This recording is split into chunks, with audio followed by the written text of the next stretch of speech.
જો કોઈ બહુપદીનો આલેખ એક્સ અક્ષને ફક્ત એક જ બિંદુમાં છેદે તો તે બહુપદી દ્વિઘાત બહુપદી ન હોઈ શકે. સાચું છે કે ખોટું છે આપણે કહેવાનું છે. જો આનો મતલબ શું થાય, પહેલાં તો એ સમજો કે પી ઓફ એક્સ બરાબર ax² + bx + c. આ આપણું દ્વિઘાત બહુપદીનું પ્રમાણિત સ્વરૂપ છે કે જેમાં એક્સની ઘાત કેટલી હોવી જોઈએ? 2. હવે શૂન્યોની સંખ્યા કેટલી હોય? તો કે જેટલા તમારા ઘાત હોય એટલા મેક્સિમમ શૂન્ય હોય.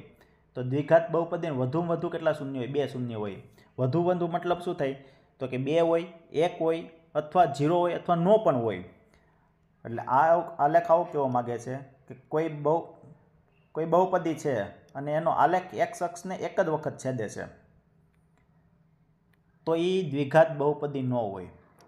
પણ ખરેખર આ આલેખ કોનો છે? તો કે દ્વિઘાત બહુપદીનો છે. a 0 પરવલય ઉપરની તરફ ખુલતો. તો આ વિધાન કેવું થશે? ખોટું. 1 કરતાં ઓછો હોય, 2 હોય, કોઈ પણ હોય પણ 2 કરતાં વધુ ન હોય